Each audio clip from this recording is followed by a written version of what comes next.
Welcome to achievers academy Shivamogga. ಆತ್ಮೀಯ ವಿದ್ಯಾರ್ಥಿ ಮಿತ್ರರೇ, ಹಿಂದಿನ ಪಾರ್ಟಲ್ಲಿ ನೋಟಿಫಿಕೇಷನ್ ಅಥವಾ ನಬಾರ್ಡ್ ರಿಕ್ರೂಟ್ಮೆಂಟ್ ನೋಟಿಫಿಕೇಷನ್ ಪಾರ್ಟ್ 1ನಲ್ಲಿ ನಬಾರ್ಡ್ ಎಕ್ಸಾಮ್ ಡೀಟೇಲ್ಸ್ ಬಗ್ಗೆ ಡಿಸ್ಕಸ್ ಮಾಡಿದ್ದೆ. ಅದು ನಿಮಗೆ ನಂಬರ್ ಆಫ್ ಪೋಸ್ಟ್ ಆಗಿರ್ಬೋದು ಅಥವಾ ಯಾವೆಲ್ಲ ಪೋಸ್ಟ್ಗಳಿರುತ್ತೆ, ಅದಕ್ಕೆ ಯಾವೆಲ್ಲ ಕ್ವಾಲಿಫಿಕೇಷನ್ಸ್ ಇರುತ್ತೆ, ಅದು ನಿಮ್ಮ ಏಜ್ ಲಿಮಿಟ್ ಆಗಿರ್ಬೋದು ಅಥವಾ ನೆಕ್ಸ್ಟ್ ಎಜುಕೇಷನಲ್ ಕ್ವಾಲಿಫಿಕೇಷನ್ಸ್ ಆಗಿರ್ಬೋದು. ಇದನ್ನು ಡಿಸ್ಕಸ್ ಮಾಡಿದ್ವಿ. ಅದೇ ರೀತಿ ಈ ನೋಟಿಫಿಕೇಷನ್ ಪಾರ್ಟ್ 2 ಏನಿದೆ ಅದರ ಕಂಟಿನ್ಯೂಷನ್ ಪಾರ್ಟ್ ಆಗಿರುತ್ತೆ. ಹಾಗಾಗಿ ಫಸ್ಟ್ ನೋಟಿಫಿಕೇಷನ್ ಪಾರ್ಟ್ 1ನ್ನು ನೀವು ಡೀಟೇಲಾಗಿ ಚೆಕ್ ಮಾಡ್ಕೊಳ್ಳಿ. Based on that notification part 2ನ ಡಿಸ್ಕಸ್ ಮಾಡ್ತಾ ಹೋಗ್ತೀನಿ. ಅದರಲ್ಲಿ ನೀವು ನೋಟಿಫಿಕೇಷನ್ ಪಾರ್ಟ್ 2ನ ಕೂಡ ಚೆಕ್ ಮಾಡ್ಬೋದು. ಇಲ್ಲಿ ಕೆಲವೊಂದು ಅಡಿಷ್ನಲ್ ಡೀಟೇಲ್ಸ್ಗಳನ್ನು ಡಿಸ್ಕಸ್ ಮಾಡ್ತಾ ಹೋಗ್ತೀನಿ ನಾನು ನೋಟಿಫಿಕೇಷನ್ ಪಾರ್ಟ್ 2 ಅಲ್ಲಿ.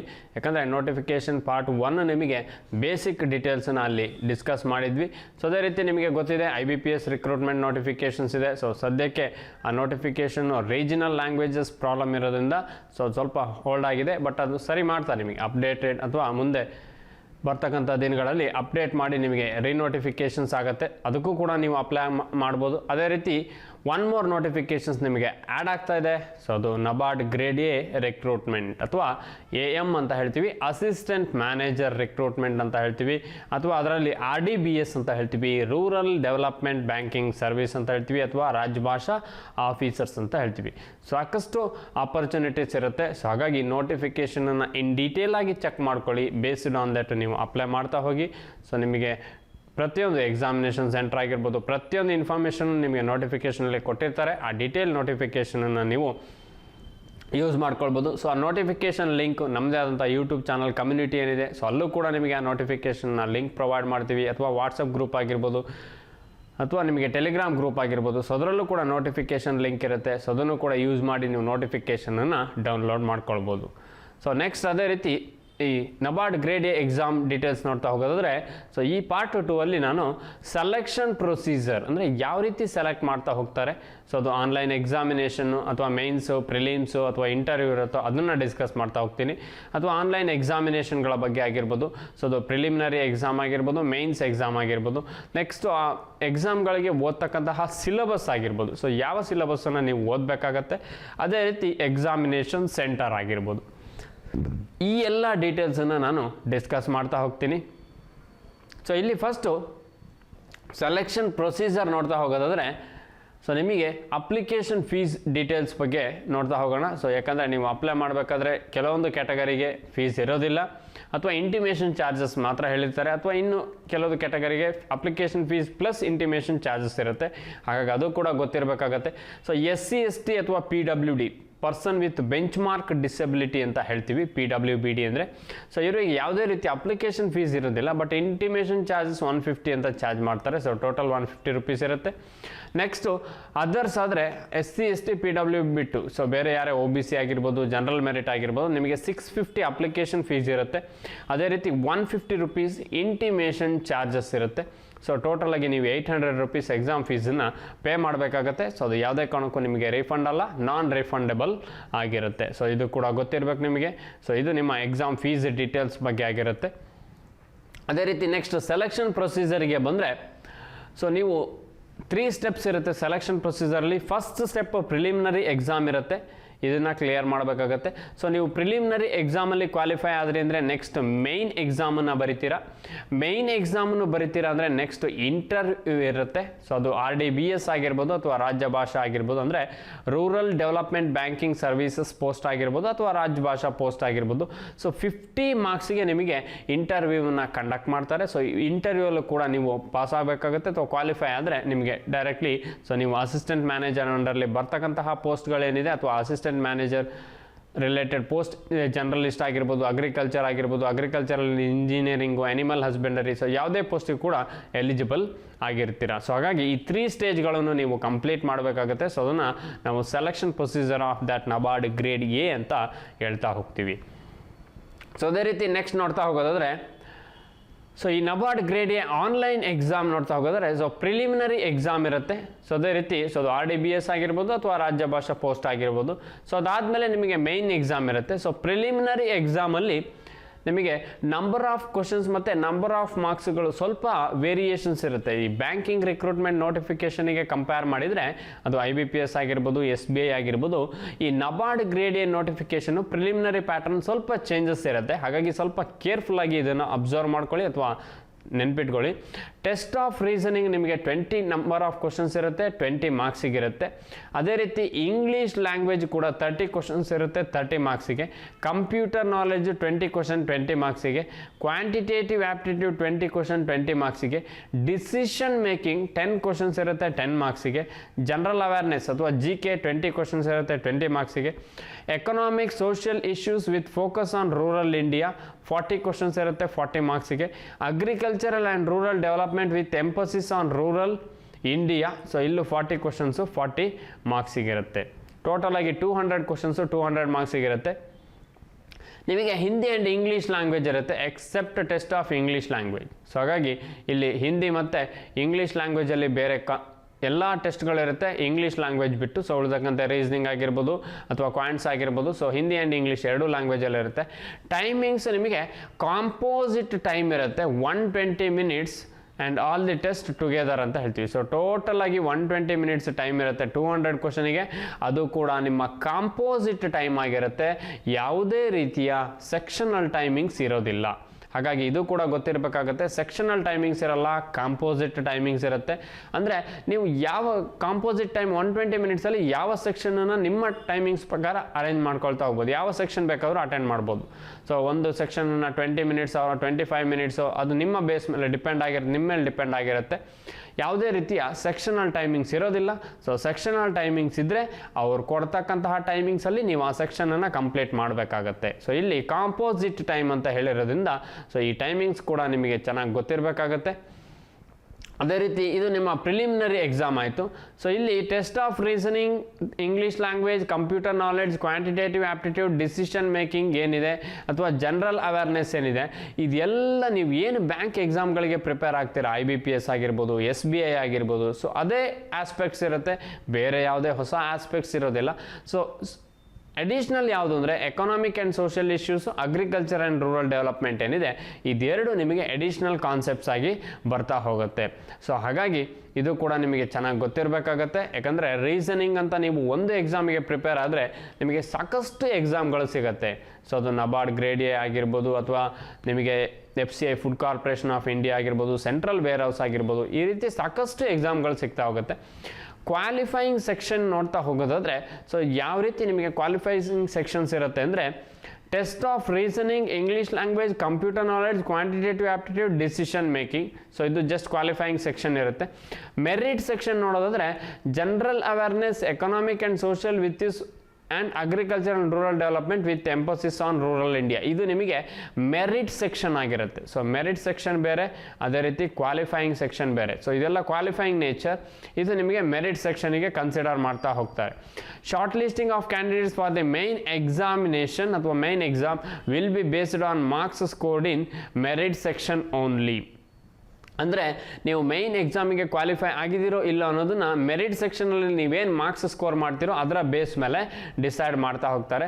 ಹಾಗಾಗಿ ಈ ರೀಸನಿಂಗ್ ಆಗಿರ್ಬೋದು, ಇಂಗ್ಲೀಷ್ ಲ್ಯಾಂಗ್ವೇಜ್ ಆಗಿರ್ಬೋದು, ಕಂಪ್ಯೂಟರ್ ನಾಲೆಡ್ಜ್ ಆಗಿರ್ಬೋದು, ಕ್ವಾಂಟಿಟೇಟಿವ್ ಆಪ್ಟಿಟ್ಯೂಡ್ ಆಗಿರ್ಬೋದು, ಇದೆಲ್ಲದೂ ಕೂಡ ನಿಮಗೆ ಜಸ್ಟ್ ಫಾರ್ ಕ್ವಾಲಿಫೈಯಿಂಗ್ ಸೆಕ್ಷನ್ ಆಗಿರುತ್ತೆ. ಬಟ್ ಮೆರಿಟ್ ಸೆಕ್ಷನ್ ಇರೋದು ನಿಮ್ಮ general awareness, economic and social issues, agriculture and rural development. ಹಾಗಾಗಿ ಈ 3 ಸೆಕ್ಷನಲ್ಲಿ ನೀವು ಸಾಧ್ಯವಾದಷ್ಟು ಜಾಸ್ತಿ ಕ್ವಶನ್ಸನ್ನು ಅಥವಾ ನಂಬರ್ ಆಫ್ ಅಟೆಂಪ್ಟ್ಸನ್ನು ಜಾಸ್ತಿ ಮಾಡಿ ಅದೇ ರೀತಿ ಅಕ್ಯುರೇಸಿನೂ ಕೂಡ ಮೇಂಟೈನ್ ಮಾಡಿದ್ದೇ ಆದಲ್ಲಿ ನೀವು 100% ಎಕ್ಸಾಮನ್ನು ಕ್ಲಿಯರ್ ಮಾಡ್ಬೋದು ಅಥವಾ ನಿಮ್ಮ ಮೆರಿಟ್ ಕೂಡ ಟಾಪಲ್ಲಿ ಬರ್ತಾ ಹೋಗುತ್ತೆ. ಹಾಗಾಗಿ ಅದು ಕೂಡ ಗೊತ್ತಿರಬೇಕು ನಿಮಗೆ ಮೆರಿಟ್ ಸೆಕ್ಷನಿಗೆ ಯಾವುದನ್ನು ಕನ್ಸಿಡರ್ ಮಾಡ್ತಾರೆ ಅಥವಾ ಮೇಯ್ನ್ ಎಕ್ಸಾಮಿಗೆ ಓನ್ಲಿ ಮೆರಿಟ್ ಸೆಕ್ಷನನ್ನು ಕನ್ಸಿಡರ್ ಮಾಡ್ತೀನಿ ಅಂತ ಹೇಳಿದ್ದಾರೆ. ಹಾಗಾಗಿ ಯಾಕಂದರೆ ನೀವು ನೋಟಿಫಿಕೇಷನನ್ನು ನೋಡ್ತಾ ಹೋದರೆ ಅಲ್ಲಿ ನೋಟಿಫಿಕೇಷನಲ್ಲಿ 50 to 70 to 80 ಪೇಜಸ್ ಇರುತ್ತೆ. ಸೊ ಯಾವುದು ಇಂಪಾರ್ಟೆಂಟ್ ಅಲ್ಲ ಗೊತ್ತೇ ಆಗೋದಿಲ್ಲ. ಹಾಗಾಗಿ ಆ ನೋಟಿಫಿಕೇಷನ್ ನೋಡೋದಕ್ಕೂ ಮೊದಲು ಈ ವಿಡಿಯೋಗಳನ್ನು ಪಾರ್ಟ್ 1 ಮತ್ತು ಪಾರ್ಟ್ 2ನ ನೀವು ಚೆನ್ನಾಗಿ ವಾಚ್ ಮಾಡಿ based on that notification download ಮಾಡ್ಕೊಂಡು ನೋಡ್ತಾ ಹೋದರೆ ನಿಮಗೆ ನೋಟಿಫಿಕೇಷನ್ ನೋಟಿಫಿಕೇಶನ್ ತುಂಬ ಈಸಿಯಾಗಿ ಅರ್ಥ ಆಗುತ್ತೆ. ಇಲ್ಲಾಂದರೆ ನೀವು ಕ್ವಾಲಿಫೈಯಿಂಗ್ ಸೆಕ್ಷನ್ ಅಂದ್ರೇನು, ಮೆರಿಟ್ ಸೆಕ್ಷನ್ ಅಂದ್ರೇನು, ಕ್ಯಾಂಡಿಡೇಟ್ಸನ್ನು ಯಾವ ರೀತಿ ಮೇಯ್ನ್ ಎಕ್ಸಾಮಿಗೆ ಕನ್ಸಿಡರ್ ಮಾಡ್ತಾರೆ ಏನೂ ಗೊತ್ತೇ ಇರೋದಿಲ್ಲ, ಸುಮ್ಮನೆ ಎಕ್ಸಾಮ್ ಬರಿತೀರಾ. ಸೊ ಅದು ವೇಸ್ಟ್ ಆಗ್ತಾ ಹೋಗುತ್ತೆ. ಸೊ ನೀವು ಕ್ವಾಲಿಫೈ ಆಗಿದ್ದೀರೋ ಇಲ್ವೋ ಅಥವಾ ಯಾವ ರೀತಿ ಕ್ವಾಲಿಫೈಯಿಂಗ್ ಕ್ರೈಟೀರಿಯಾ ಇರುತ್ತೆ ಅದೆಲ್ಲದೂ ಕೂಡ ಗೊತ್ತಿರಬೇಕಾಗತ್ತೆ. ಸೊ ಎಲ್ಲದೂ ಗೊತ್ತಿದ್ರೆ ಮಾತ್ರ ನಿಮಗೆ ಎಕ್ಸಾಮಿನ ಸ್ಟ್ರಕ್ಚರ್ ಆ್ಯಂಡ್ ಸ್ಟ್ರಾಟಜೀಸ್ ಗೊತ್ತಿದ್ರೆ ನೀವು ಈಸಿಯಾಗಿ ಅದನ್ನು ಕ್ಲಿಯರ್ ಮಾಡ್ತಾ ಹೋಗ್ಬೋದು. ಸೊ ಅದೇ ರೀತಿ ಪ್ರಿಲಿಮಿನರಿ ಎಕ್ಸಾಮಿನ ನೋಡಿದ್ವಿ. ನೆಕ್ಸ್ಟ್ ಮೇಯ್ನ್ ಎಕ್ಸಾಮ್ ನೋಡುತ್ತಾ ಹೋಗೋದಾದರೆ, so main examination structure for grade A. So ಅದರಲ್ಲಿ ಜನರಲಿಸ್ಟ್ ಅಂತ ಹೇಳ್ತೀವಿ. ಸೊ ಇದು ಸ್ಪೆಸಿಫಿಕ್ ಅಲ್ಲ, ಜನರಲಿಸ್ಟಿಗೆ ಮಾತ್ರ ಈ ಕ್ರೈಟೀರಿಯಾ ಇರುತ್ತೆ ಅಥವಾ ಈ ರೀತಿ ಎಕ್ಸಾಮ್ ಕಂಡಕ್ಟ್ ಮಾಡ್ತಾರೆ. ಸೊ ಅದನ್ನೇ ನಾವು ಜನರಲಿಸ್ಟ್ ಅಂದರೆ ಎನಿ ಡಿಗ್ರಿ ಯಾರು ಬೇಕಾದರೂ ಅಪ್ಲೈ ಮಾಡ್ಬೋದು ಜನರಲಿಸ್ಟ್ ಪೋಸ್ಟಿಗೆ. ಪೇಪರ್ 1 ಜನರಲ್ ಇಂಗ್ಲೀಷ್, ಅದೇ ರೀತಿ paper 2 economic and social issues. ಇದು ಗೊತ್ತಿರಬೇಕು ನಿಮಗೆ. Online type of paper online descriptive ಇರುತ್ತೆ, ಅದೇ ರೀತಿ ಸೆಕೆಂಡ್ ಒನ್ ಕೂಡ ಡಿಸ್ಕ್ರಿಪ್ಟಿವ್ ಟೈಪೇ ಇರುತ್ತೆ. ನಂಬರ್ ಆಫ್ ಕ್ವಶನ್ಸ್ 3 ಕ್ವಶನ್ಸನ್ನು ಕೇಳ್ತಾರೆ ನಿಮಗೆ 100 ಮಾರ್ಕ್ಸಿಗೆ. ಸೊ ಜನರಲ್ ಇಂಗ್ಲೀಷಲ್ಲಿ ಆನ್ಲೈನ್ ಡಿಸ್ಕ್ರಿಪ್ಟಿವ್ ಇರುತ್ತೆ, 3 ಕ್ವಶನ್ಸ್ ಇರುತ್ತೆ 100 ಮಾರ್ಕ್ಸಿಗೆ. 90 ಮಿನಿಟ್ಸ್ ಟೈಮ್ ಕೊಡ್ತಾರೆ ನಿಮಗೆ. So descriptive answer to be typed using keyboard, ಅಂದರೆ ಕೀಬೋರ್ಡ್ ಇರುತ್ತೆ, ಆ ಕೀಬೋರ್ಡಲ್ಲಿ ನೀವು ಆನ್ಸರ್ಸನ್ನು ಟೈಪ್ ಮಾಡಬೇಕಾಗತ್ತೆ, ಡಿಸ್ಕ್ರಿಪ್ಟಿವ್ ಆನ್ಸರ್ಸನ್ನು. Second paper economic and social issues ಇರುತ್ತೆ, ಇದು ಕೂಡ ಡಿಸ್ಕ್ರಿಪ್ಟಿವ್ ನೇಚರ್ ಇರುತ್ತೆ. ಇಲ್ಲಿ ನಿಮಗೆ ನಂಬರ್ ಆಫ್ ಕ್ವಶನ್ಸ್ 30 ಇರುತ್ತೆ. ಸೊ ಅದೇ ರೀತಿ ಮಾರ್ಕ್ಸ್ 50 ಇರುತ್ತೆ, ಟೈಮಿಂಗ್ಸು 30 ಮಿನಿಟ್ಸ್ ಟೈಮಿಂಗ್ಸ್ ಇರುತ್ತೆ ನಿಮಗೆ. ನೆಕ್ಸ್ಟು ಆಬ್ಜೆಕ್ಟಿವ್ ಟೈಪ್ ಅದು. ಸೊ ಎಕನಾಮಿಕ್ ಆ್ಯಂಡ್ ಸೋಷಿಯಲ್ ಇಶ್ಯೂಸಲ್ಲಿ 2 ರೀತಿ ಕ್ಲಾಸಿಫೈ ಮಾಡ್ತಾ ಹೋಗ್ತಾರೆ, ಒಂದು ಆಬ್ಜೆಕ್ಟಿವ್ ಇನ್ನೊಂದು ಡಿಸ್ಕ್ರಿಪ್ಟಿವ್. ಬಟ್ ಜನರಲ್ ಇಂಗ್ಲೀಷಲ್ಲಿ ಓನ್ಲಿ ಆನ್ಲೈನ್ ಡಿಸ್ಕ್ರಿಪ್ಟಿವ್ ಅಂತ ಹೇಳ್ತಾರೆ. ಸೊ ಕನ್ಫ್ಯೂಷನ್ ಮಾಡ್ಕೋಬೇಡಿ. ಈ ಪೇಪರ್ 1 ನಿಮಗೆ ಆನ್ಲೈನ್ ಡಿಸ್ಕ್ರಿಪ್ಟಿವ್ ಆಗಿರುತ್ತೆ, ಅಂದರೆ ನೀವು ಕೀಬೋರ್ಡನ್ನು ಯೂಸ್ ಮಾಡಿ ಟೈಪ್ ಮಾಡಬೇಕು. ಪೇಪರ್ 2 ಆಬ್ಜೆಕ್ಟಿವ್ ಇರುತ್ತೆ, ಅದೇ ರೀತಿ ಡಿಸ್ಕ್ರಿಪ್ಟಿವ್ ಇರುತ್ತೆ. ಸೊ ಆಬ್ಜೆಕ್ಟಿವ್ ಬಂದರೆ 30 ಕ್ವಶನ್ಸ್ ಇರುತ್ತೆ, 50 ಮಾರ್ಕ್ಸಿಗೆ 30 ಮಿನಿಟ್ಸಲ್ಲಿ ಅಟೆಂಡ್ ಮಾಡಬೇಕು. ಡಿಸ್ಕ್ರಿಪ್ಟಿವ್ಗೆ ಬಂದರೆ 6 ಕ್ವಶನ್ಸ್ ಇರುತ್ತೆ. So 6 questions will be asked, out of which candidate will be required to attempt 4 questions. ನೀವು 4 ಕ್ವಶನ್ಸನ್ನ ಆ 6 ಕ್ವಶನಲ್ಲಿ ಅಟೆಂಡ್ ಮಾಡಬೇಕಾಗುತ್ತೆ. So 2 of 15 marks each with difficulty level and 2 of 10 marks each ಅಂತ ಹೇಳ್ತೀವಿ. So with difficulty level. ಹಾಗಾಗಿ ನಿಮಗೆ ಇದು ಗೊತ್ತಿರಬೇಕಾಗತ್ತೆ. ಸೊ ಜನರಲಿಸ್ಟಿಗೆ ಅವ್ರು ಯಾವ ರೀತಿ ಇರುತ್ತೆ ಅಥವಾ ಜನರಲಿಸ್ಟಿಗೆ ನೀವು ಯಾವ ರೀತಿ ಎಕ್ಸಾಮನ್ನು ಅಟೆಂಡ್ ಮಾಡಬೇಕು ಅಂತ. ಇಲ್ಲಿ 6 ಕ್ವಶನ್ಸಲ್ಲಿ ನೀವೇನು 4 ಕ್ವಶನ್ಸನ್ನು ಅಟೆಂಡ್ ಮಾಡ್ತೀರಾ, 50 ಮಾರ್ಕ್ಸಿಗೆ ಅಟೆಂಡ್ ಮಾಡ್ತಾ ಹೋಗ್ತೀರಾ. ಟೋಟಲಾಗಿ 90 ಮಿನಿಟ್ಸ್ ಟೈಮಿಂಗ್ಸ್ ಇರುತ್ತೆ. ಅಗೈನ್ ಡಿಸ್ಕ್ರಿಪ್ಟಿವ್ ನೇಚರ್ ಆಗಿರೋದ್ರಿಂದ ನೀವು ಕೀಬೋರ್ಡನ್ನು ಯೂಸ್ ಮಾಡಿ ಟೈಪ್ ಮಾಡಬೇಕಾಗತ್ತೆ. ಸೊ ಅದು ಕೂಡ ನಿಮಗೆ ಗೊತ್ತಿರಬೇಕಾಗತ್ತೆ. So using keyboard either in English or Hindi language ಅಂತ ಹೇಳ್ತೀವಿ. ಸೊ ಹಾಗಾಗಿ ಇದು ನಿಮ್ಮ ಜನರಲಿಸ್ಟ್. ಸೊ ಜನರಲಿಸ್ಟಿಗೆ ಮಾತ್ರ ಇದು ಮೈನ್ ಎಕ್ಸಾಮಿನೇಷನ್ ಪ್ಯಾಟರ್ನ್ ಆಗಿರುತ್ತೆ. ಯಾಕಂದರೆ ಸ್ಪೆಸಿಫೈಡ್ ಪೋಸ್ಟಿಗೆ ಮೈನ್ ಎಕ್ಸಾಮಿನೇಷನ್ ಪ್ಯಾಟರ್ನ್ಗಳು ಚೇಂಜ್ ಆಗ್ತಾ ಹೋಗುತ್ತೆ. ಹಾಗಾಗಿ ಅದು ಕೂಡ ನಿಮಗೆ ಗೊತ್ತಿರಬೇಕು. ನೆಕ್ಸ್ಟು ಅದೇ ರೀತಿ main examination for specified post ಅಂದರೆ ಸ್ಪೆಷಲಿಸ್ಟ್ ಅಂತ ಹೇಳ್ತೀವಿ. ಅಗ್ರಿಕಲ್ಚರ್ ಆಗಿರ್ಬೋದು, ಎನಿಮಲ್ ಹಸ್ಬೆಂಡರಿ ಆಗಿರ್ಬೋದು, ಫಾರೆಸ್ಟ್ರಿ ಆಗಿರ್ಬೋದು ಅಥವಾ ಯಾವುದೇ ಆಗಿರ್ಬೋದು, ಹಾರ್ಟಿಕಲ್ಚರ್ ಆಗಿರ್ಬೋದು. ಸೊ ಇದೆಲ್ಲದಕ್ಕೂ ಸ್ಪೆಷಲಿಸ್ಟ್ ಆಗಿರುತ್ತೆ ಅಥವಾ ಸ್ಪೆಷಲಿಸ್ಟ್ ಫೀಲ್ಡ್ ಆಗಿರುತ್ತೆ. ಇಲ್ಲಿ ಪೇಪರ್ 1 ನಿಮಗೆ ಜನರಲ್ ಇಂಗ್ಲೀಷ್ ಇರುತ್ತೆ, ಸೇಮ್ ಆನ್ಲೈನ್ ಡಿಸ್ಕ್ರಿಪ್ಟಿವ್ ಇರುತ್ತೆ, 3 ಕ್ವಶನ್ಸ್ ಇರುತ್ತೆ, 100 ಮಾರ್ಕ್ಸಿಗೆ 90 ಮಿನಿಟ್ಸ್ ಟೈಮಿಂಗ್ಸು. ಸೊ ಡಿಸ್ಕ್ರಿಪ್ಟಿವ್ ಆಗಿರೋದ್ರಿಂದ ನೀವು ಕೀಬೋರ್ಡನ್ನು ಯೂಸ್ ಮಾಡಿ ಟೈಪ್ ಮಾಡ್ಬೋದು. Second paper stream specific paper ಆಗಿರುತ್ತೆ. ಅಂದರೆ ಜನರಲಿಸ್ಟಲ್ಲಿ ಸೆಕೆಂಡ್ ಪೇಪರು ಎಕನಾಮಿಕ್ ಅಥವಾ ಸೋಷಿಯಲ್ ಇಶ್ಯೂಸ್ ಬಗ್ಗೆ ಇತ್ತು. ನಿಮಗೆ ಎಕನಾಮಿಕ್ ಅಥವಾ ಸೋಷಿಯಲ್ ಇಶ್ಯೂಸ್ ಕೇಳೋದಿಲ್ಲ.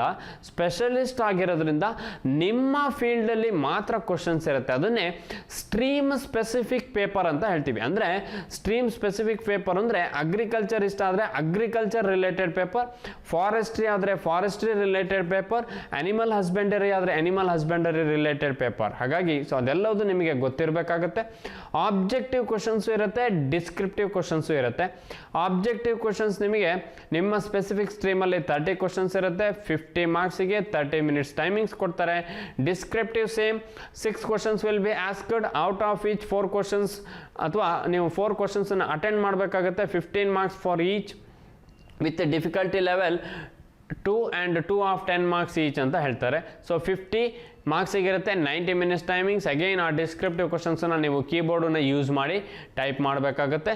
ಸೊ ಇದು ನಿಮ್ಮ ಸ್ಪೆಷಲಿಸ್ಟ್ ಪೋಸ್ಟ್ಗಳಿಗೆ ಮೇಯ್ನ್ ಎಕ್ಸಾಮಿನೇಷನ್ ಸ್ಟ್ರಕ್ಚರ್ ಆಗಿರುತ್ತೆ. ಸೊ ಅದೇ ರೀತಿ ಇದು ನಿಮ್ಮ RDBS ಆಯಿತು. ಸೊ RDBS ಅಲ್ಲಿ ರೂರಲ್ ಡೆವಲಪ್ಮೆಂಟ್ ಬ್ಯಾಂಕಿಂಗ್ ಸರ್ವಿಸಲ್ಲಿ ಜನರಲಿಸ್ಟ್ ಮತ್ತು ಸ್ಪೆಷಲಿಸ್ಟ್ ಅಂತ ಬರ್ತಾ ಹೋಗ್ತಾರೆ. ಸೊ ಅಲ್ಲಿ ಡಿಫ್ರೆಂಟ್ ಮೈನ್ ಎಕ್ಸಾಮಿನೇಷನ್ ಇರುತ್ತೆ. ನೆಕ್ಸ್ಟು ಅದೇ ರೀತಿ main examination for the post of ರಾಜ್ಯ ಭಾಷಾ ನೋಡ್ತಾ ಹೋಗೋದಾದರೆ, ಸೊ ಇಲ್ಲೂ ಕೂಡ paper 1 general English descriptive 3 questions 100 marks 90 minutes timing. So ಡಿಸ್ಕ್ರಿಪ್ಟಿವ್ನ ನೀವು ಕೀಬೋರ್ಡನ್ನು ಯೂಸ್ ಮಾಡಿ ಟೈಪ್ ಮಾಡಬೇಕು. ಪೇಪರ್ ಸೆಕೆಂಡಲ್ಲಿ ಸ್ಟ್ರೀಮ್ ಸ್ಪೆಸಿಫಿಕ್ ಪೇಪರ್ ಅಂತ ಹೇಳ್ತೀವಿ, ಅಂದರೆ ರಾಜ್ಯ ಭಾಷಾ ಆಫೀಸರ್ ಆದರೆ ನಿಮಗೆ ಆ ಸ್ಪೆಸಿಫಿಕ್ ಪೇಪರ್ ಇರುತ್ತೆ. ಇಲ್ಲೂ ಅಷ್ಟೇ ಆಬ್ಜೆಕ್ಟಿವ್ ಇರುತ್ತೆ 30 ಕ್ವಶನ್ಸ್ 50 ಮಾರ್ಕ್ಸಿಗೆ 30 ಮಿನಿಟ್ಸ್ ಟೈಮಿಂಗ್ಸ್ ಇರುತ್ತೆ. ಡಿಸ್ಕ್ರಿಪ್ಟಿವ್ ಇರುತ್ತೆ 6 questions will be asked, out of which candidate will be required to attempt 4 questions ಅಂತ ಹೇಳ್ತೀವಿ. 4 ಕ್ವಶನ್ಸನ್ನು ಅಟೆಂಡ್ ಮಾಡಲೇಬೇಕಾಗುತ್ತೆ. 2 of 15 marks each with difficulty level and 2 of 10 marks each ಅಂತ ಹೇಳ್ತಾ ಹೋಗ್ತೀವಿ. ಟೋಟಲ್ ಆಗಿ ನಿಮಗೆ 50 ಮಾರ್ಕ್ಸಿಗೆ ಕೇಳ್ತಾರೆ. 90 ಮಿನಿಟ್ಸ್ ಟೈಮಿಂಗ್ಸ್ ಇರುತ್ತೆ. ಡಿಸ್ಕ್ರಿಪ್ಟಿವ್ ಆಗಿರೋದ್ರಿಂದ ನೀವೇನು ಮಾಡ್ಬೋದು, ಕೀಬೋರ್ಡನ್ನು ಯೂಸ್ ಮಾಡಿ ಟೈಪ್ ಮಾಡಬಹುದು. ಸೊ ಇದು ನಿಮ್ಮ ಮೈನ್ ಎಕ್ಸಾಮಿನೇಷನ್ ಫಾರ್ ರಾಜ್ಯ ಭಾಷಾ ಆಗಿರುತ್ತೆ. ಹಾಗಾಗಿ ಕನ್ಫ್ಯೂಷನ್ ಮಾಡ್ಕೋಬೇಡಿ. ಮೈನ್ ಎಕ್ಸಾಮಿನೇಷನ್ ಫಾರ್ ಜನರಲಿಸ್ಟ್ ಬೇರೆ, ಮೈನ್ ಎಕ್ಸಾಮಿನೇಷನ್ ಫಾರ್ ಸ್ಪೆಷಲಿಸ್ಟ್ ಬೇರೆ, ಮೈನ್ ಎಕ್ಸಾಮಿನೇಷನ್ ಫಾರ್ ರಾಜ್ಯ ಭಾಷಾ ಪೋಸ್ಟ್ ಬೇರೆ. ಬಟ್ ಪ್ರಿಲಿಮಿನರಿ ಎಕ್ಸಾಮ್ ಏನಿದೆ ಸೊ ಅದು ನಿಮಗೆ ಈ ಸೇಮ್ ಇರುತ್ತೆ. ಸೊ ಅಲ್ಲಿ ಏನು ನಿಮಗೆ ಸಬ್ಜೆಕ್ಟ್ ಡಿಸ್ಪ್ಲೇ ಮಾಡಿದಾರೋ ಸಬ್ಜೆಕ್ಟ್ ನಿಮಗೆ ಗೊತ್ತಿರಲೇಬೇಕಾಗತ್ತೆ.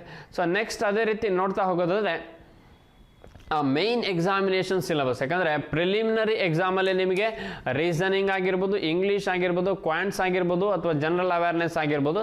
ಸೊ ಕ್ವಾಂಟಿಟೇಟಿವ್ ಆಪ್ಟಿಟ್ಯೂಡ್ ನೀವೇನು ಬ್ಯಾಂಕಿಂಗ್ ಪ್ರಿಪೇರ್ ಆಗ್ತಿರೋ ಸೊ ಅದೇ ಸಬ್ಜೆಕ್ಟು, ರೀಸನಿಂಗು ಕೂಡ ಅದೇ ಸಬ್ಜೆಕ್ಟು.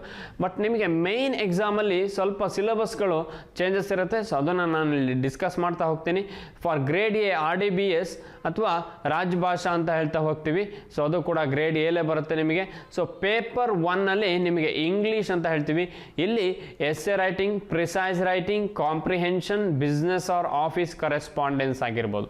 ಸೊ ಲೆಟರ್ ರೈಟಿಂಗ್ ಆಗಿರ್ಬೋದು, essay writing, precise writing, comprehension, ಈ ಕಾನ್ಸೆಪ್ಟ್ಗಳನ್ನು ಇನ್ಕ್ಲೂಡ್ ಮಾಡ್ತಾ ಹೋಗ್ತಾರೆ. ಅಥವಾ the paper of English shall be framed in a manner to assess the writing skills. So ನಿಮ್ಮ ರೈಟಿಂಗ್ ಸ್ಕಿಲ್ಸ್ ಯಾವ ರೀತಿ ಇದೆ ಅನ್ನೋದಕ್ಕೆ ಈ ಇಂಗ್ಲೀಷ್ ಪೇಪರನ್ನು ಅವರು ಆ್ಯಸ್ ಎ ಸಬ್ಜೆಕ್ಟ್ ಅಥವಾ ಒಂದು ಇಂಗ್ಲೀಷ್ ಪೇಪರ್ನ ನಿಮಗೆ ಫ್ರೇಮ್ ಮಾಡಿರ್ತಾರೆ. ಸೊ ಅಂಡರ್ಸ್ಟ್ಯಾಂಡಿಂಗ್ ಅಥವಾ ನೀವು ಯಾವ ರೀತಿ ಕಾನ್ಸೆಪ್ಟನ್ನು ಅಂಡರ್ಸ್ಟ್ಯಾಂಡಿಂಗ್ ಮಾಡ್ಕೊಳ್ತೀರಾ, ಸೊ ಇದರ ಬೇಸ್ ಮೇಲೆ ನಿಮಗೆ ಇಂಗ್ಲೀಷ್ ಟೆಸ್ಟ್ ಅಥವಾ ಆ ಇಂಗ್ಲೀಷ್ ಲ್ಯಾಂಗ್ವೇಜ್ ಇರುತ್ತೆ ಅಥವಾ ಅದರ ಸಿಲೆಬಸ್ ರಿಲೇಟೆಡ್ ಆಗಿರುತ್ತೆ. Next for grade A RDBS ಅಲ್ಲೇ ಜನರಲ್ ಡಿಸಿಪ್ಲಿನ್ ಆದರೆ, ಸೊ ಆ ಜನರಲ್ ಡಿಸಿಪ್ಲಿನಲ್ಲಿ economic and social issues and agriculture and rural development ಅಂತ ಹೇಳ್ತೀವಿ. ಸೊ ಆ ಎಕನಾಮಿಕ್ ಆ್ಯಂಡ್ ಸೋಷಿಯಲ್ ಇಶ್ಯೂಸ್ಗೆ ನೀವು ಯಾವ ಕಾನ್ಸೆಪ್ಟ್ಸನ್ನು ಓದಬೇಕು ಅನ್ನೋದು ನೋಡ್ತಾ ಹೋಗೋದಾದರೆ, ಈ ನೇಚರ್ ಆಫ್ ಇಂಡಿಯನ್ ಎಕಾನಮಿ ಇರುತ್ತೆ, ಅಥವಾ ಎಕನಾಮಿಕ್ ಅಂಡರ್ ಡೆವಲಪ್ಮೆಂಟ್ ಆಗಿರ್ಬೋದು, ಗ್ಲೋಬಲೈಸೇಷನ್ ಆಗಿರ್ಬೋದು, measurement of poverty, rural banking India sector, structure and institutional features, opening of the Indian economy, economic reforms in India, industrial and labour policy, reforms in banking and financial sector. So ಇದು ಯಾವುದೇ concepts ಅಥವಾ economic and social issues related ಯಾವುದೇ concept base ಮೇಲೆ ನಿಮಗೆ ಕ್ವಶನ್ಸನ್ನು ಕೇಳ್ಬೋದು.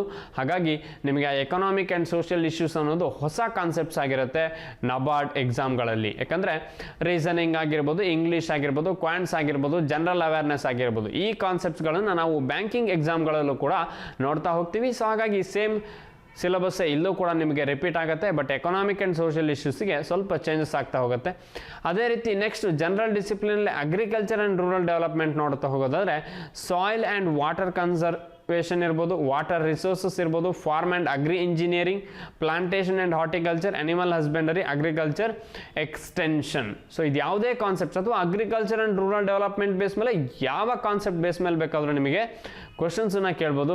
ಹಾಗಾಗಿ ನಿಮಗೆ agriculture and rural ಡೆವಲಪ್ಮೆಂಟಲ್ಲಿ ಎಲ್ಲ ಕಾನ್ಸೆಪ್ಟ್ಗಳು ಗೊತ್ತಿರಬೇಕಾಗತ್ತೆ.